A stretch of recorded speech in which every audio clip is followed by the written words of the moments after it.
Bonjour. Bonjour. Bon, on nous a envoyé un gentil mail pour nous demander d'aborder le thème de l'initiation. Initiation. Ça nous changera des faits divers qui tournent en rond indéfiniment, n'est-ce pas? Oui, effectivement. Mais enfin, disons, ces faits divers font partie de l'existence actuelle. Et c'est dans l'existence actuelle qu'on peut retrouver des sujets qui permettent de faire les corrections pour voir ce qui devrait être et ce qu'il est dans la réalité momentanée. Voilà. Oui. Oui, tout à fait. En fait, ce que tu veux dire, c'est que le commérage et tout ce qui est médisance est nocif à partir du moment où l'intention est de faire du mal derrière, ou quoi? C'est-à-dire, si on se préoccupe uniquement de rentrer dans ces faits divers et d'avoir un point de vue profane à l'égard de tout ça, sur un point de vue de pour ou de contre ou de ci ou de là, c'est là où c'est là où ça va plus. Mais si on peut faire, si on peut simplement démontrer et voir à quel point on en est, dans quelle histoire est-ce qu'on est en train de se promener, tout en connaissant l'importance que représente l'existence et la vie d'un homme, et de voir à quel point l'homme est remis, disons, au rencard pour laisser place à rien, à un vide total, voilà. Bah, on peut dire que tout peut être utilisé comme support pour parler de choses et puis effectivement pour aller à la source finalement. Oui, ben bien sûr, de toute manière, puisque on n'a pas à s'occuper de quelque chose qui est dans une autre histoire que la nôtre. C'est-à-dire que c'est sur l'instant, à présent, que les choses se passent. Oui, mais après, bon, c'est le choix que l'on fait de vouloir mettre telle chose en lumière plutôt que telle autre qui est aussi important. Oui, ben c'est ça que je dis. Qu'est-ce que l'on est en train de vivre et comment est-ce qu'on le vit? Bon. Ben écoute, pour sortir un peu des potins de la commère dont on parlait, on va parler un peu de toi. Ah bon? Ben oui. Je sais que t'aimes pas trop ça, mais on va être obligé d'en parler parce qu'il nous a été posé la question suivante. Alors je me permets de lire un passage du mail. Je lis. Vous avez demandé un jour aux vieilles Helvètes de nous raconter sa vie, celle de son père et de sa famille en général. C'était très intéressant. À l'occasion, sans que vous le demandiez, mais pour illustrer un propos, il racontait un aspect plus détaillé d'un voyage ou d'une rencontre qu'il fit. Mais il s'agit là de l'aspect profane de son existence, comme il aimerait sans doute le dire. J'insiste sur le fait que ce simple aspect de sa vie est en soi tout à fait instructif. Mais quid de sa vie spirituelle? La seule fois où il en parla vraiment fut à propos des huiles essentielles, quand il dit à leur sujet que lorsqu'il les vit, elles lui apparurent telles des fées, à moins qu'il n'ait parlé de plantes dont on extrayait ces huiles, je ne me rappelle plus. Il a aussi quelquefois, mais très brièvement, fait allusion à une initiation.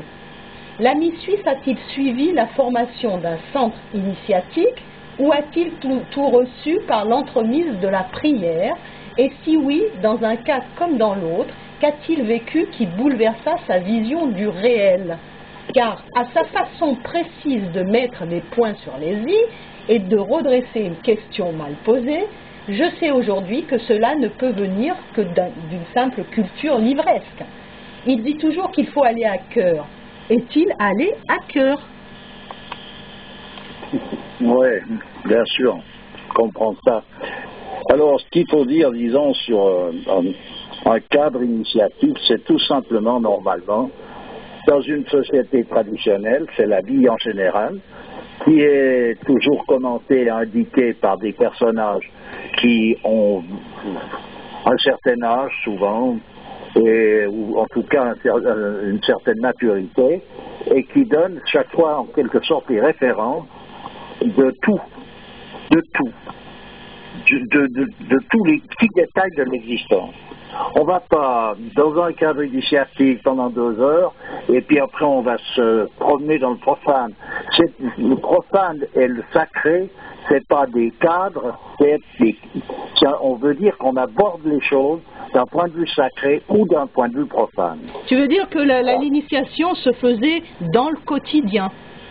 Ah ben, de toute façon. Dans un cas idéal, parce que dans un monde où le profane a disparu, ça ne peut être que par moment, au moment où on aborde les choses, que l'on se plonge dans cet état d'esprit. Mais tout le reste de notre existence, qui nous éparpille dans tous les sens, nous éloigne justement de cette façon de vivre au plus proche de la source.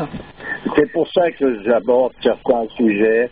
Je parle de moi, où je vais expliquer dans quel cadre je vivre avec mes parents, etc. C'est tout simplement pour montrer cette façon d'être. Et quand je cite certains livres tels que des écrits de Guénon, de M. Chion et ces personnages-là, c'est qu'à un moment donné, si on est bien attentif à tout ce qu'ils expriment, tout y est dedans. Alors après, il faut pouvoir reporter ça dans le domaine du quotidien. Voilà, alors c'est vrai que je reconnais avoir eu cette chance, dans le sens que j'avais un père de la même dimension que ces personnages-là, ce qui veut dire qu'il me reprenait sur tout. C'était mon père. Il me harcelait comme tous les pères harcèlent leurs enfants quand ils veulent absolument que leurs enfants soient qu'ils estiment qu'ils doivent être. Comment je l'ai vécu? Je me faisais harceler constamment, parce que c'est pas comme ça qu'on regarde les choses, c'est pas de cette manière-là qu'on a raison, mais quand il me disait tu as raison, mais tu as tort d'avoir raison de cette façon-là, etc., etc., etc. C'est surtout, il n'y a pas un petit endroit, il n'y a rien qui est laissé à volo. Ouais, tu as eu une sacrée chance parce que tous les pères ne sont pas des référents de cette grandeur, hein. Je sais, je suis bien d'accord. Mais pour reparler du vécu, de mon vécu, pour moi, ça a été une galère. Pourquoi? Parce qu'il n'y a rien qui passe à côté. Il n'y a rien. C'est une galère qui est un merveilleux cadeau, parce que en fait, toute démarche dans ce sens-là, quand tu t'inscris dans une voie initiatique, c'est une galère de toute manière. Oui, je sais, mais c'est pour dire qu'il y a un côté galère quand tu es jeune, surtout dans ce monde.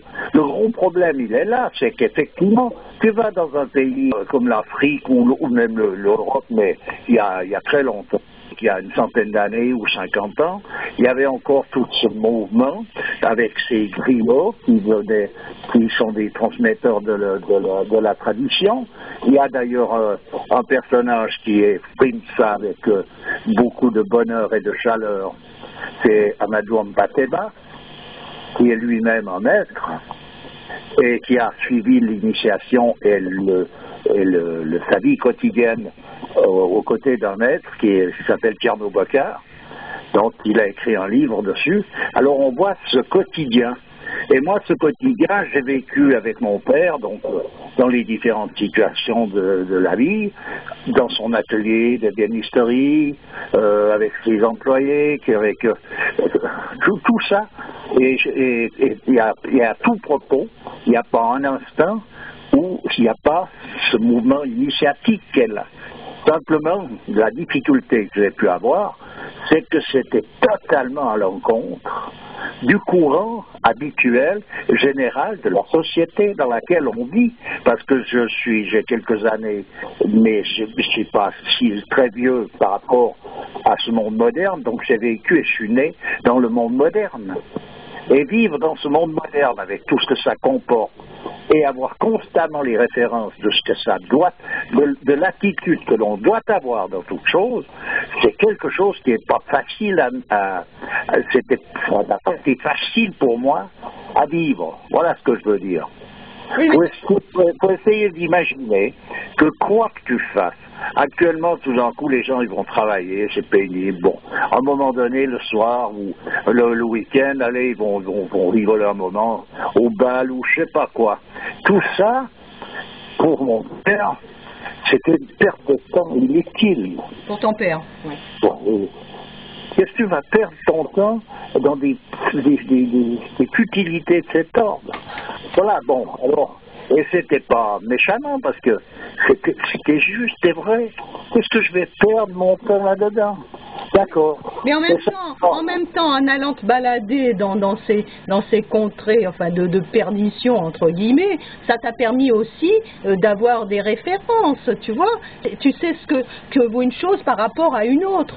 Non, mais disons ce qui après coup m'est apparu véritablement, c'est que quoi que me disait mon père, c'était quelque chose qui correspondait à une référence centrale, fondamentale.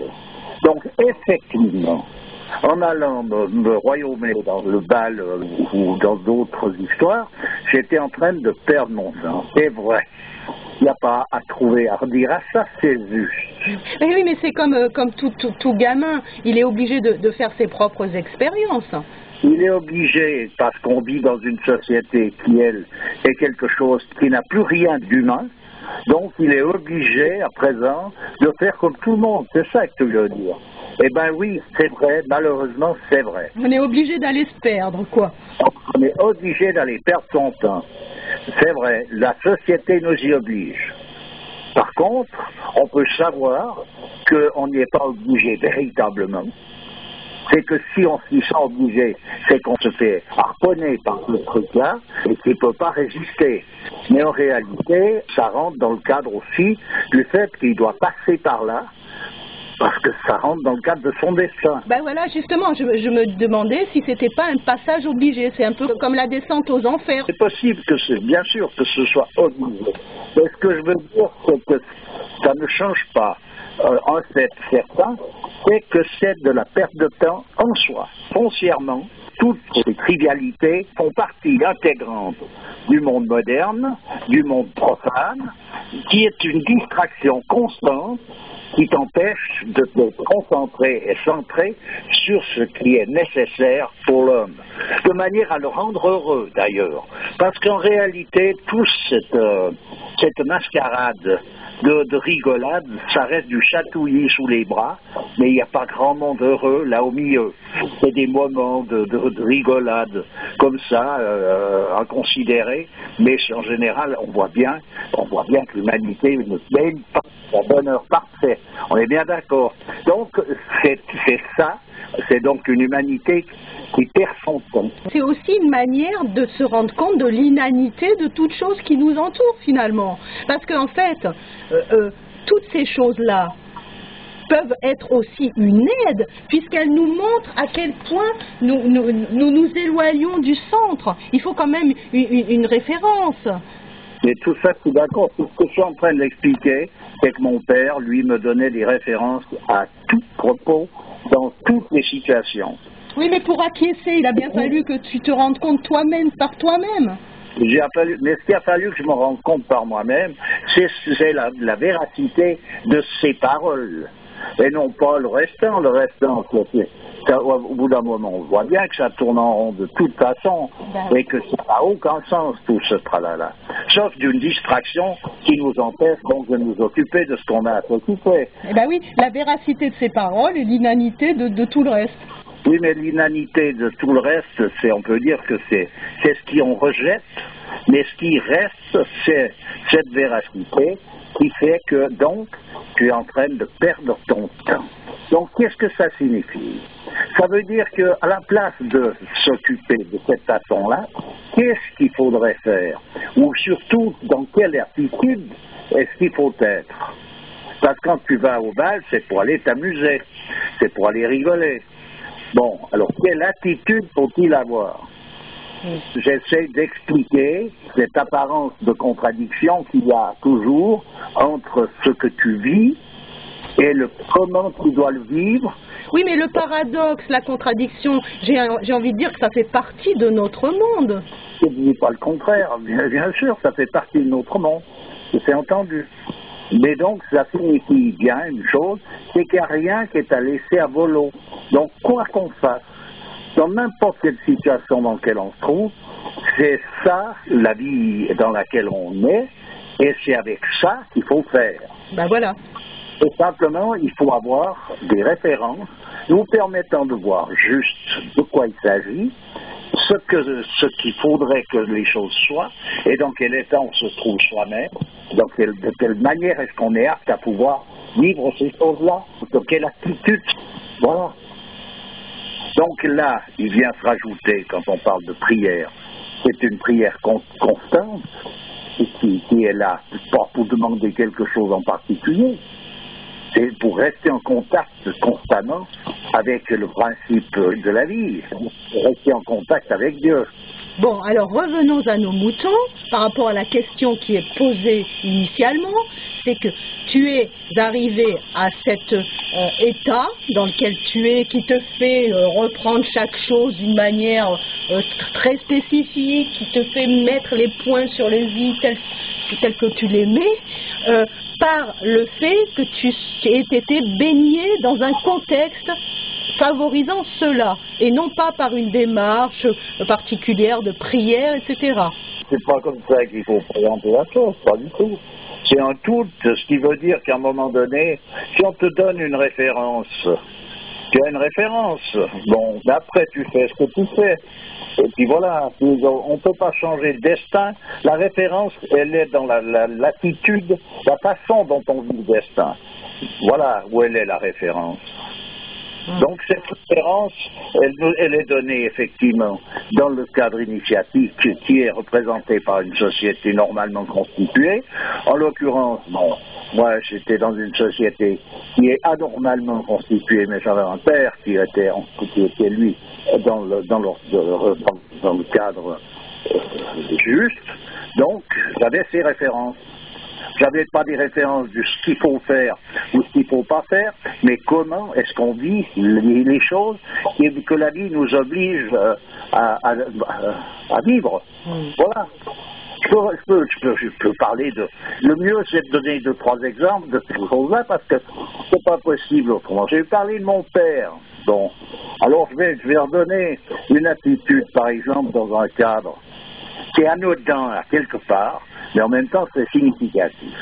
Mon père, un jour, il travaillait donc sur l'ébénisterie, il a eu fait des agencements de magasins à l'époque qui étaient faits encore à la main, c'était du compagnonnage, bref, il est allé prendre des mesures dans une grande entreprise, et pendant ce temps qu'il prenait ces mesures, c'était le soir, oui, et les gens, tout d'un coup, tout le monde est parti, ils ont fermé boutique. Et c'était une boutique qui comportait quelque chose comme 200 personnes dans un immeuble entier. Mais ils ont fermé, ils sont partis, et mon père était toujours en train de prendre ses mesures, ils ne l'ont pas vu, ce qui veut dire qu'ils l'ont fermé maintenant. Voilà.